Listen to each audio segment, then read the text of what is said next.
Hello नमस्कार मित्रों, मैं आपका host and ghost mister Sunil Mundetiya mister science education channel से आपसे जुड़ रहे हैं। और हर वीडियो की भांति हम एक महत्वपूर्ण टॉपिक के ऊपर चर्चा करेंगे जो जनरल साइंस का हमारे लिए बहुत महत्वपूर्ण टॉपिक रहेगा। हम बात करते हैं पाचन तंत्र के भाग सेकंड की। प्रथम जो हमने इससे पहले पूर्व पाचन तंत्र फर्स्ट भाग डाला था, उसमें हमने जो मुख गुहा है उसके जो फर्स्ट भाग हमने बात की थी दांत पे, जो दांत की संरचना के कार्य के आधार पर संरचना के बारे में हमने चर्चा की थी। और हमने दंत सूत्र, जो हमारे बाल्यावस्था में हमारा दंत सूत्र क्या रहता है और वयस्क अवस्था में हमारे दांत किस प्रकार से वृद्धि करके वो अग्रच्वर्णक और च्वर्णक प्री मोलर या मोलर की संख्याएं बढ़कर उनकी संख्या 20 से क्या हो जाती है, 32 हो जाती है। उसके आगे ही हम वीडियो को कंटिन्यू करते हैं। हम बात करते हैं मुख गुहा के जो हमारे बाकी के जो पार्ट है उनके बारे में चर्चा करते हैं। देखिए, हम बात कर रहे हैं आज जीभ के बारे में, टंग के बारे में। जो जीभ है वो हमारे एक मांसपेशियों से निर्मित संरचना है जो मांसपेशियों से बनी होती है। मानव की जीभ पर छोटी छोटी स्वाद कलिकाएं पाई जाती है। मानव की जीभ पर छोटी छोटी स्वाद कलिकाएं पाई जाती है जो हमारे को स्वाद का ज्ञान कराती है। ये जैसे ही उम्र बढ़ती है, उम्र बढ़ने के साथ साथ स्वाद कलिकाओं की संख्या में कमी आ जाती है। जैसे उम्र बढ़ेगी हमें मीठा और जो भी नमकीन है, फीका है, उसके बारे में स्वाद कलिकाएं हमारी कम हो जाती है और हमें कुछ भी पसंद नहीं लगता, मतलब अच्छा नहीं लगता। और भोजन को घुमाने में सहायता करती है जीभ। हमारे जीभ के कार्य है नॉर्मल सामान्य से कार्य है। जीभ हमारे भोजन को घुमाने का कार्य करती है। जो भी हमारी लार ग्रंथियां हैं वो लार स्रावित करती है, तो हमारा भोजन क्या करता है, एक लुगदी नुमा संरचना में रूपांतरित हो जाता है और उस भोजन को क्या करती है, ये घुमाने में सहायता करती है और जीभ बोलने में सहायता करती है। जिस प्रकार से हमारे स्वर यंत्र कंठ है, उससे जो हवा टकराकर फिर एक जो स्वर की उत्पत्ति होती है, ध्वनि की उत्पत्ति होती है, वो जीभ के सहायता से ही की जाती है। फिर हम बात कर रहे हैं इस प्रकार जीभ के जो स्वाद होता है उनका ज्ञान किस प्रकार होता है। हमें पता है कि जो जीभ है इसको खट्टा भी पसंद है, इसको मीठा भी पसंद है। इस प्रकार जीभ के स्वाद, हमने देखा कि हमारी जीभ हायोड और फ्रेनुलम उपास्थियों से जुड़ी होती है। इन तंतुओं से जीभ क्या है, हमारी एक फिक्स दूरी पर बंधी हुई है और हमारे को जीभ में जो अग्र भाग है उस पर मीठे स्वाद का अनुभव होता है। और हमारे जो किनारे हैं, इन किनारों के ऊपर जब बाहरी किनारों पे देखते हैं तो हमें खट्टे स्वाद का ज्ञान होता है। और इनके मध्य वाले भाग में भी नमकीन, जो भी नमक का स्वाद है, जो नमकीन स्वाद है, वो इनके खट्टे के भीतर वाले भाग में हमें ज्ञान होता है। और कड़वे स्वाद का ज्ञान हमेशा पीछे की ओर, जीभ जहां पर ये फ्रेनुलम हायोड जुड़े हैं, इन पीछे की ओर खट्टे जो कड़वे स्वाद है उसका हमें ज्ञान होता है। और बात करते हैं जो मध्य हमारा भाग है, उसके ऊपर कोई सी किसी भी प्रकार के स्वाद का ज्ञान नहीं होता है। जीभ के मध्य का जो भाग है वह स्वादहीन होता है। अब अपन बात करते हैं यवला, जो हमारी जीभ है उसके पीछे जो हमें मांसपेशियों से बनी एक संरचना है जो भोजन को धकेलने में, ग्रसने में धकेलने में सहायता करती है। जब हमारा भोजन मुख गुहा में लार ग्रंथि के जो टाइलिन लार एमाइलेज एंजाइम के द्वारा लुगदी नुमा संरचना में रूपांतरित हो जाता है, तो उसे भोजन को ग्रसने में धकेलने के लिए जो काम में आने वाली मांसपेशी संरचना है उसे यवला कहते हैं। खर्राटे, देखो यवला का आकार सामान्यतः से ज्यादा बढ़ने पर जो खर्राटे की जो ध्वनि उत्पन्न होती है, वो हमारे यवला का आकार बढ़ने पर यवला कठोर तालू से टकराने पर जो उत्पन्न ध्वनि है उसे खर्राटे कहते हैं। फिर बात करें लार ग्रंथियां, जो हमारे मुख गुहा है इसके अंदर विभिन्न जोड़ी लार ग्रंथियां पाई जाती है। तो हमारे मुख गुहा में सामान्यतः 3 जोड़ी लार ग्रंथियां पाई जाती है। पहली है कर्णमूल ग्रंथियां, जिसे पेरोटिड ग्रंथियां भी कहते हैं। ये हमारे कान के नीचे वाले भाग में स्थित होती है। फिर लिंगवल या जीवा ग्रंथियां, जो हमारे जीभ के जो आसपास में जो भाग है वहां पर जो लार ग्रंथियां पाई जाती है। सब लिंगवल अधोजीवा, जो जीभ के ऊपरी भाग पर जो लार ग्रंथियां पाई जाती है उन्हें सब लिंगवल या अधोजीवा ग्रंथियां, लार ग्रंथियां कहते हैं। लार सामान्य क्षारीय प्रकृति की होती है। लार किस प्रकार की होती है, क्षारीय प्रकृति की होती है, जिनका पीएच लगभग 7.8 होता है। कितना होता है, इनका लार ग्रंथियों का पीएच मान 7.8 होता है। लाइसोजाइम, जो लार ग्रंथि द्वारा स्रावित एंजाइम होते हैं लाइसोजाइम और टाइलिन एंजाइम। तो लाइसोजाइम एंजाइम है वो भोजन के साथ आए जीवाणु तथा कीटाणुओं को नष्ट कर देता है। हम किसी भी भोज्य पदार्थ का सेवन करते हैं तो उसकी सतह पर अगर कोई जीवाणु या विषाणु है, कीटाणु है, वो अगर भोजन के साथ आ जाते हैं तो जो लार माइलेज जो लाइसोजाइम एंजाइम है वो उन जीवाणुओं को क्या कर देता है, विषाणु को नष्ट कर देता है।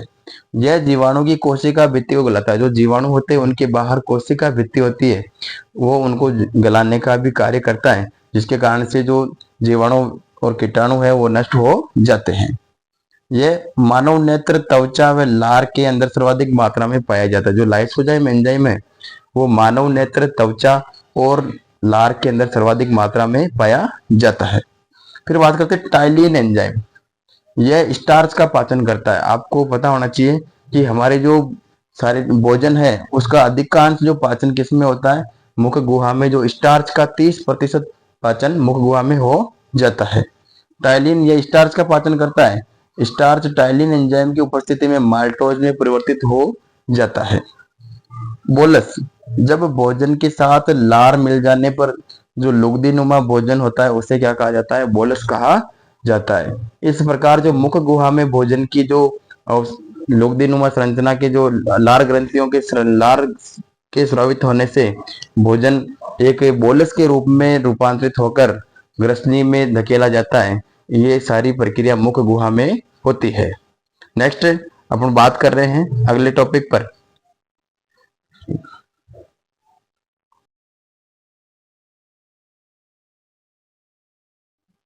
हाँ, तो हम बात करते हैं हमारे जो पाचन तंत्र का दूसरा टॉपिक है, दूसरा बिंदु है, भाग है ग्रसनी।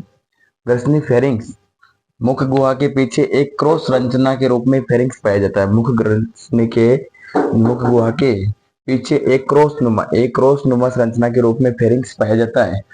यह भोजन तथा वायु का क्या है, उभयनिष्ठ मार्ग है। जो फेरिंग्स है, ग्रसनी है, ये भोजन तथा वायु का क्या है, उभयनिष्ठ मार्ग है। क्योंकि ग्रसनी में मुख गुहा व नासा गुहा दोनों खुलती है। ग्रसनी जो उभयनिष्ठ मार्ग इसलिए है क्योंकि इसमें मुख गुहा व जो नासा गुहा है दोनों एक में ही खुलती है। ग्रसनी पर घाटी ढक्कन, ग्रसनी है उसके ऊपर घाटी ढक्कन और एपिग्लोटिस भी पाया जाता है, जो भोजन को श्वसन नली में जाने से रोकता है। जो घाटी ढक्कन है ये भोजन है उसको श्वसन नली में जाने से रोकता है। ग्रसनी में किसी भी प्रकार का पाचन नहीं होता है। जो ग्रसनी है उसमें किसी भी प्रकार का पाचन नहीं होता है। ग्रसिका, दूसरा जो तीसरा जो पाचन तंत्र का अपन भाग पढ़ रहे हैं वह है ग्रसिका। इसे बोलते हैं इसोफेगस। क्या बोलते हैं, इसोफेगस। ये फेरिंग्स के नीचे एक लंबी नलिकाकार संरचना पाई जाती है। जो हमारे मुख गुहा है उससे जुड़ी है ग्रसनी, ग्रसनी से जुड़ा हुआ है ग्रसिका, जिसे इसोफेगस भी कहा जाता है। यह फेरिंग्स के पीछे एक लंबी नलिकाकार संरचना होती है जो गले से प्रारंभ होकर वक्ष गुहा में होती है। जो गले से हमारे यहाँ से प्रारंभ होकर जो हमारे वक्ष गुहा है यहाँ तक फैली होती है वही डायफ्राम को भेदकर उदर गुहा में प्रवेश करती है। ये हमारे डायफ्राम होते हैं जो फेफड़े के जो स्तरी जो सुरक्षा कवच अथवा अंदर तो डायफ्राम को भेदकर उदर गुहा में प्रवेश करती है। इसोफेगस एकमात्र ऐसा अंग है, इसोफेगस क्या है, एकमात्र ऐसा अंग है जो डायफ्राम को भेदता है। जो हमारा डायफ्राम है उसको क्या करता है, भेदता है। इसोफेगस एकमात्र ऐसा अंग है जो डायफ्राम को भेदता है। और इसोफेगस एवं आहार नाल में बाहर से अंदर की ओर, इसोफेगस एवं आहार नाल में बाहर से अंदर की ओर पेरिटोनियम, सिरोसा, पेशी स्तर, सब म्यूकोसा एवं म्यूकोसा के स्तर पाए जाते हैं। जो हमारे हमने देखा है जो इसोफेगस है इसमें इसोफेगस में आहार नाल में बाहर की ओर से ये 4-5 प्रकार की क्या पाई जाती है, जो संरचना पाई जाती है जिनसे मिलकर इसका निर्माण होता है। जो बाहर से अंदर की ओर पहले पेरिटोनियम, सिरोसा, पेशी स्तर, सब म्यूकोसा, म्यूकोसा, ये सब स्तर इसके अंदर पाए जाते हैं। और फेरिंग्स की सहायता से इसोफेगस में भोजन प्रवेश करता है। जो फेरिंग्स है, जो हम इसोफेगस में क्या करता है, फेरिंग्स की सहायता से भोजन प्रवेश करता है। जो कर्मानुकुंचन, हमारा भोजन इस इसोफेगस में जिगजैग या कर्मानुकुंचन गति द्वारा आगे आमाशय में भेजा जाता है। ग्रसिका, ग्रासनाल या इसोफेगस, तीनों इसी के नाम है, हिंदी इंग्लिश, और इनको हमने एक साथ लिखा है। ग्रसिका आ सकता है, ग्रासनाल आ सकता है, और इसोफेगस में किसी प्रकार का पाचन व अवशोषण नहीं होता है। जो हमारे जो ग्रसनी है, फेरिंग्स है, और ग्रसिका है जिसे अपन इसोफेगस बोलते हैं, इन दोनों में पाचन एवं अवशोषण का कार्य नहीं होता है। ये पाचन के क्या है, 3 और 4, जो हमारे 2 और 3 भाग है, ग्रसनी और ग्रसिका, इसके बारे में हमने अध्ययन किया। और हम इस अध्ययन को डिटेल में जारी रखने के लिए हम नेक्स्ट भाग नंबर पाचन तंत्र के 3 का इंतजार करेंगे। और ये हमारे लिए टॉपिक में हम इस टुकड़े में इसलिए पढ़ रहे हैं क्योंकि हमारी लघु वीडियो सबको पसंद आए और प्रत्येक छात्र तक ये सामान्य ज्ञान की जो क्लास है ये पहुंचे। पाचन तंत्र हमारे जीवन का महत्वपूर्ण अंग है। अगर ये अंग आपके जीवन का अगर सुखद नुमा चल रहा है, सही चल रहा है, तो आपको किसी भी प्रकार की बीमारियां नहीं होती, क्योंकि बीमारियों का घर क्या है, पेट। अगर आपका डाइजेशन खराब है तो आपको बीमारी या किसी भी रोग से आप ग्रसित हो सकते हैं। और आगे मेरी वीडियो को देखने के लिए अंत तक बने रहें, और हम जल्दी लेकर आएंगे आपके लिए भाग पाचन तंत्र 3। उसमें हम बात करेंगे आमाशय, छोटी आंत, बड़ी आंत और एनस के बारे में चर्चा करेंगे। जब तक के लिए आप मेरी वीडियो को लाइक, शेयर और चैनल को सब्सक्राइब करें। तब तक के लिए धन्यवाद। जय हिंद।